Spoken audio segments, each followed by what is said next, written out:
Priyanka coaching class में आपका स्वागत करती हूँ। फ्रेंड्स, कैसे हैं आप? देखिए, आज हम पढ़ेंगे आप बाहु का नियम। हमने इससे पहले पढ़ा है हुंड का नियम पढ़ा है, हमने बोरवली का सिद्धांत पढ़ा हुआ है। बोरवली का जो सिद्धांत था हमारा वो कक्षक से रिलेटेड था और हुंड का नियम था हमारा उपकक्षक से रिलेटेड। देखिए, आज हम पढ़ेंगे आप बाहु का सिद्धांत। आप बाहु का सिद्धांत किस पर काम करता है, यानी कि कैसे काम करता है, ये हमारा एक विशेष मेथड पर काम करता है। ये जैसे कि आप देख रहे होंगे एक स्ट्रक्चर बना हुआ है। इस स्ट्रक्चर में हम इलेक्ट्रॉनों को दर्शाएंगे या हम कहीं इलेक्ट्रॉनों का वितरण करेंगे।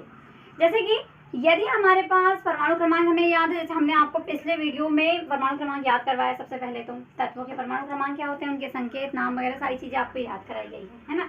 अब आपको परमाणु क्रमांक याद हो गए हैं तो सबसे पहले हम इलेक्ट्रॉनिक विन्यास निकालना सीख लेंगे। उसके बाद देखते हैं क्या करना है आगे। ठीक है, अब हम बात करते हैं यहाँ पर कि हमें आपबाहु का सिद्धांत किस तरीके से मैनेज करना है।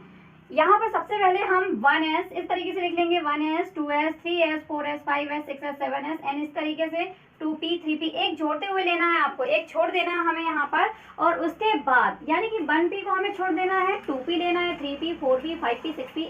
आप आगे जाना चाहें तो आगे जा सकते हैं, है ना। उसके बाद हमें क्या करना है, यहाँ से 2 छोड़ देना है, 1d 2d भी छोड़ देना है, 3d से स्टार्ट करना है, 4d 5d और आगे बढ़ जाना है। इस तरीके से आप ऊपर साइड में आपको 1f 2f 3f तक छोड़ देना, 4f से स्टार्ट करना है और नीचे बढ़ जाना है। ठीक है, यानी कि यहाँ पर आप, ठीक है, यहाँ पर आपको क्या करना है, एक सीरीज में लेना है। जिस तरीके से मैंने एरो लगाया हुआ है उसी एरो की सीरीज में चलना है आपको। यानी कि आप यहाँ पर 1s सबसे पहले हम लिख लेंगे, यहाँ पर हमारा 1s, फिर आता है हमारा एरो की बात करें, इस तरीके से एरो घूम के आता है तो फिर आता है हमारा 2s, फिर हमने इस तरीके से घूमते हुए आए तब हमारा आ जाता है 2p, फिर आता है हमारा 3s, उसके बाद हमारा आ जाता है 3p। 3p आने के बाद में हम देखते हैं,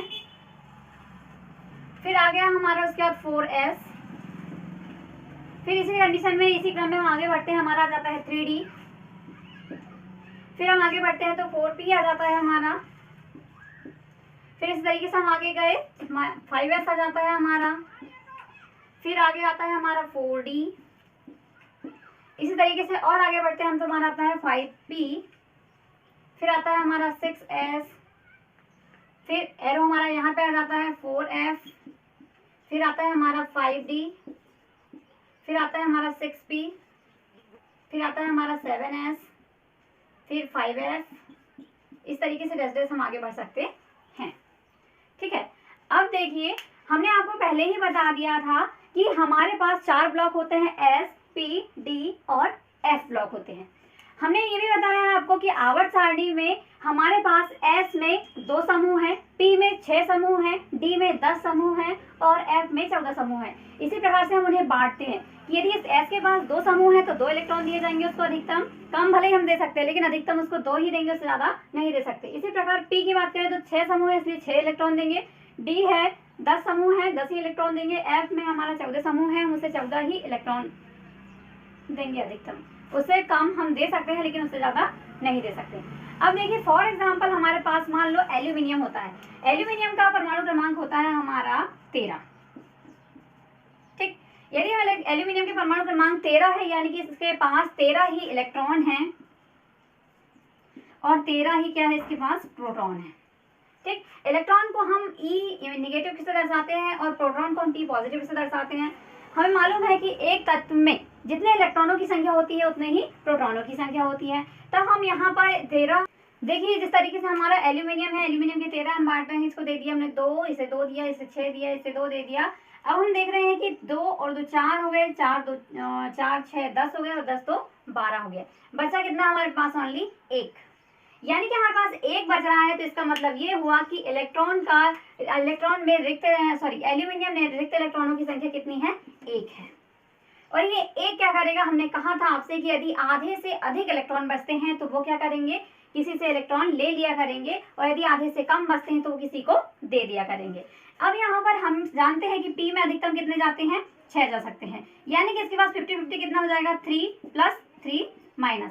मीन्स ये हुआ कि यदि ये इसके पास 3 से कम रहते हैं तो ये क्या करेगा, इन्हें दान कर देगा, और यदि इसके पास 3 से ज्यादा रहते हैं तो ये क्या करेगा, यहाँ पे ले लेगा। ठीक है, यानी कि यदि ये लेता है तो माइनस होगा, देता है तो प्लस होगा। बट यदि फिक्स है तो कोई बात ही नहीं, किसी से अभिक्रिया नहीं करेगा। यदि 3 से कम है तो ले लेगा, दे देगा, किसी को भी दान कर देगा। और यदि 3 से ज़्यादा है उसके पास तो ले लेगा। यहाँ पर 3 से कम दिख रहे हैं तो हमारा P क्या करेगा, यहाँ से इलेक्ट्रॉनों को दान कर देगा। ठीक है, अब बात करते हैं हम, जैसे हमने एल्यूमिनियम का देखा है, इसी तरीके से हम किसी का भी निकाल सकते हैं। जैसे ऑक्सीजन की बात करें हम, तो ऑक्सीजन का परमाणु क्रमांक होता है हमारा 8। ठीक, ऑक्सीजन का परमाणु क्रमांक हमारा 8 होता है। ओस से टीपो हमने याद करवाया था आपको, ओस से टीपो, तो ऑक्सीजन का हमारा होता है 8 परमाणु क्रमांक। देखिए हम हमारा जब ऑक्सीजन का परमाणु क्रमांक 8 होता है तो बांटते हैं हम उसे 2, 4, 6, 6, 4, 10 हो गया हमारा। तो बात आती है हमारी कि ये तो आने वाला है नहीं, फिर से हम इसे बांटते हैं तो 2 यहाँ दे दिया हमने, 2 यहाँ दे दिया, 4 हो गया। अभी हमारे पास कितने हैं, 8 है, तो 4 यहाँ पर बचे, कितने हमारे पास 4 बचते हैं। इसका मतलब जब हमारे पास ऑक्सीजन में कितने इलेक्ट्रॉन बच रहे हैं, लास्ट वाली कक्षा में 4 बच रहे हैं। ये हमारा कैसा है, 6 से, कैसा है, 6 से हमारा ये छोटा है। ऑक्सीजन हमारा 6 से छोटा है। तो उस कंडीशन में यदि हम बात करें तो यहाँ पर शायद आपको नहीं दिख रहा है उसमें, तो हम यहाँ पर देख लेते हैं कि ऑक्सीजन में हमारे कितने इलेक्ट्रॉन बच रहे हैं। लास्ट में यहाँ पर देख रहे हैं हम कि 4 इलेक्ट्रॉन बच रहे हैं, और 4 से ये कैसे हैं, 4 छोटा है और 6 बड़ा है। ठीक है, जब 4 छोटा है 6 बड़ा है, इसका मतलब इसे कितने इलेक्ट्रॉन की जरूरत है, और 2 इलेक्ट्रॉनों की। तो ये क्या काम कर लेता है, अपने में 2 इलेक्ट्रॉन किसी से ले लेता है। हमने आपसे कहा है कि जब कोई भी अणु या परमाणु या तत्व इलेक्ट्रॉन लेता है तो उस कंडीशन में वो कैसा होता है, माइनस होता है, और जब वह देता है तो वो कैसा हो जाता है, प्लस हो जाता है। ठीक है, इसी तरीके से आप किसी के भी निकाल सकते हैं। आप चाहें तो ऑक्सीजन, कार्बन, किसी भी चीज का निकाल सकते हैं। कार्बन, इस प्रकार हमारा आफवाहों का नियम कंप्लीट होता है। एक बार और फिर से एक्सप्लेन कर देते हैं हम कि जब भी हमें आफवाहों के नियम की बात आती है तब हम यहाँ पर इलेक्ट्रॉनों को बांटने का काम करते हैं। यानी कि आफवाहों का नियम इलेक्ट्रॉनों को बांटने के लिए, इलेक्ट्रॉनों के वितरण के लिए है, जिसे हम बोलते हैं इलेक्ट्रॉनिक विन्यास। इलेक्ट्रॉनिक विन्यास में सबसे पहले हम बात करेंगे कि 1s, 2s, 3s इस तरीके से व्यवस्थित कर लेना है फर्स्ट लाइन को। सेकंड लाइन हमारी 2p से स्टार्ट होती है, थर्ड लाइन हमारी 3d से स्टार्ट होती है, और फोर्थ लाइन हमारी 4f से स्टार्ट होती है। उसके बाद हमने जिस तरीके से एरो लगाया हुआ है वैसे ही आपको मैनेज करना है। एरो इस तरीके से आएंगे आपके, फिर से रिटर्न, और सारे एरो आपको व्यवस्थित बनाए हुए हैं। आप चाहे तो स्ट्रक्चर का स्क्रीनशॉट ले सकते हैं। उसके बाद हमने क्या कहा है कि आफवाहों का सिद्धांत किस पर डिपेंड होता है, एसपीडी ब्लॉक पर डिपेंड होता है। एसपीडी ब्लॉक हमारे हैं, उसमें हमें एस ब्लॉक में 2 इलेक्ट्रॉन देना है, पी में 6, डी में 10 और एफ में 14। ये क्यों दे रहे हैं हम, ये कैसे याद रखें हम, ये भी हमने आपको बताया है कि आवर्त सारणी में कितने होते हैं आपके, 2 समूह आपके एस में होते हैं, 6 पी में और 10 डी में होते हैं, और 14 समूह आपके एफ में होते हैं, इसलिए हमने ये किया हुआ है। उसके बाद हमने आपको बताया है कि जब आप इससे इलेक्ट्रॉनिक विन्यास निकालेंगे या ऑक्सीकरण संख्या निकालेंगे तो कैसे निकालेंगे। आपका इलेक्ट्रॉनिक विन्यास आप व्यवस्थित तरीके से, जिस तरीके से हमने एरो दर्शाया हुआ है वैसे हम यहाँ पर लिखेंगे 1s, 2s, 2p, 3s व्यवस्थित ढंग से, और उसके बाद में इलेक्ट्रॉनों का वितरण करेंगे। हम सबसे पहले लो कंडीशन से, यानी कि निम्नतम ऊर्जा स्तर से स्टार्ट करते हैं इलेक्ट्रॉनों को बांटना। तब हमारा 1s2, 2s2, 2p6 आता है हमारा। बट यदि हमारे पास इलेक्ट्रॉन एंडिंग हो जाती है तो जितना बचेगा हम उतना ही दे देंगे। आपने गौर किया होगा कि एल्यूमिनियम भी हमारा पी ब्लॉक का तत्व है, तो लास्ट इलेक्ट्रॉन हमारा पी में जा रहा है, पी में गया था, और ऑक्सीजन भी हमारा पी ब्लॉक का तत्व है, तो हमारा लास्ट इलेक्ट्रॉन कहाँ जा रहे हैं, पी में जा रहे हैं। इसका मतलब ये हुआ है कि जो तत्व जिस ब्लॉक का रहेगा उसका आखिरी इलेक्ट्रॉन, या हम कहें आखिरी अयुग्मित इलेक्ट्रॉन कहाँ जाएगा, उसी तत्व में, उसी ब्लॉक में जाएगा। ठीक है, अब हम आपको बताते हैं, हमारा एक बोरवली का सिद्धांत था जो कि कक्षक से रिलेटेड था, फिर हमारा हुंड का नियम था जो कि उपकक्षक से रिलेटेड था, और यहाँ पर हमारा आफवाहों का सिद्धांत है जो कि एसपीडीएफ कक्षक पर डिपेंड करता है। अब देखिए, एल्यूमिनियम की बात कर लिया हमने, ऑक्सीजन की बात कर लिया। आप चाहें तो जिसका भी निकालना चाहें, हर एक प्रत्येक परमाणु या प्रत्येक तत्व का इलेक्ट्रॉनिक विन्यास निकाल सकते हैं। यही इलेक्ट्रॉनिक विन्यास, यानी कि यही अयुग्मित इलेक्ट्रॉन, हमने देखा है कि ऑक्सीजन में हमारे पास कितने अयुग्मित इलेक्ट्रॉन हुए हैं, 4 अयुग्मित इलेक्ट्रॉन थे। जब 4 अयुग्मित इलेक्ट्रॉन थे तो हमें यहाँ पर 2 लेने की जरूरत थी, इसलिए हमने 2 लिया, तो हमारे पास ऑक्सीजन की 2 माइनस आ गई। इसी तरीके से एल्यूमिनियम की बात करें हम, तो हमारा लास्ट वाले कक्षक में कितना बचा हुआ था, 1 इनने क्या कर दिया, उसको दे दिया। तो जब इनने दिया है तो इसका मतलब इसके पास ये क्या हो गया है, एक प्लस हो गया। इसी तरीके से हमारी प्लस और माइनस हम इलेक्ट्रॉनिक विन्यास से पता कर सकते हैं और ऑक्सीकरण संख्या निकाल सकते हैं। यानी कि हमारी ऑक्सीकरण संख्या प्लस में जा रही है, माइनस में जा रही है, ये सारी चीजें हम यहाँ से निकाल सकते हैं। यदि इलेक्ट्रॉन आप लेते हैं तो आपका माइनस में रहेगी ऑक्सीकरण संख्या, और यदि आप इलेक्ट्रॉन देते हैं तो आपकी ऑक्सीकरण संख्या प्लस में रहेगी। ये कुछ मेन तत्वों की ऑक्सीकरण संख्या बताते हैं जिसे आप याद रख के भी काम चला सकते हैं ना, सभी की निकालने की जरूरत नहीं है हमें। फर्स्ट होता है हमारा एस ब्लॉक। एस ब्लॉक में फर्स्ट समूह है हमारा जिसकी ऑक्सीकरण संख्या हमेशा कैसी होती है, +1 होती है। यानी कि हलीना के रूबी, सूची, friend, hydrogen, lithium, sodium, potassium में आपको मैंने याद करवाया था, तो वहां पर जो समूह पहला समूह होता है उसमें उसकी होती है हमारी +1।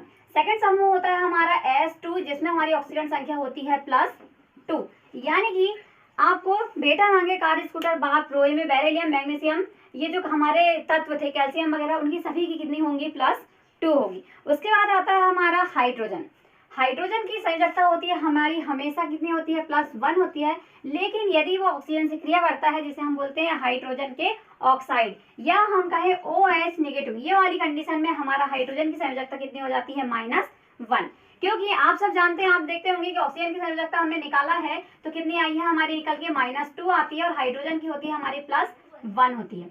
जब यदि हम +1 और -1 दोनों को ऐड करते हैं तो यहाँ पर हमारा होता है, ऐड करते हैं तो हमारा निकल के आता है एक 1। लेकिन यदि बड़ी संख्या हमारी माइनस की है तो -1 बचता है। इसका मतलब जब दोनों को ऐड करने पे बना हमारा OH तो वहां से हमारी निकल के आ गई -1। यानी कि OH हमारा हाइड्रोक्साइड के रूप में -1 संयोजकता दर्शाता है।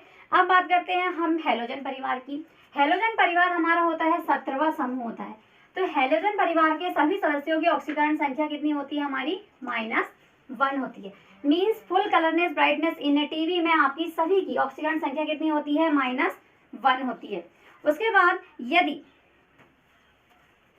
हम बात करें कि साइनाइड यानी कि CN होता है हमारा साइनाइड। यदि आप ये साइनाइड हमारा एक क्रियात्मक समूह है, ये -1 रखता है। यदि इसे हम किसी और के साथ जोड़ते हैं, जैसे कि हमारा होता है HCN जिसका नाम होता है हमारा हाइड्रोजन साइनाइड, है ना, हाइड्रोजन साइनाइड होता है हमारा। तो यहाँ पर आपको मालूम है कि हाइड्रोजन हमारा H+ होता है और CN हमारा CN- होता है। हमने पहले ही बता दिया है आपको कि जब कभी भी दो तत्व या एक क्रियात्मक समूह और एक तत्व एक साथ जुड़ते हैं तो जितने प्लस वाले हो उतने ही माइनस वाले होने चाहिए। इस तरीके से हमारा हो जाता है साइनाइड का क्या, -1। फ्रेंड्स, आज हमने इलेक्ट्रॉनिक विन्यास कंप्लीट कर लिया है, तो उम्मीद है आप लोगों को समझ में आया होगा, है ना। यदि समझ में नहीं आता तो प्लीज़ कमेंट कीजिए और हमारे चैनल को सब्सक्राइब कीजिए, हमारे वीडियो को शेयर कीजिए, लाइक कीजिए। Thanks for watching.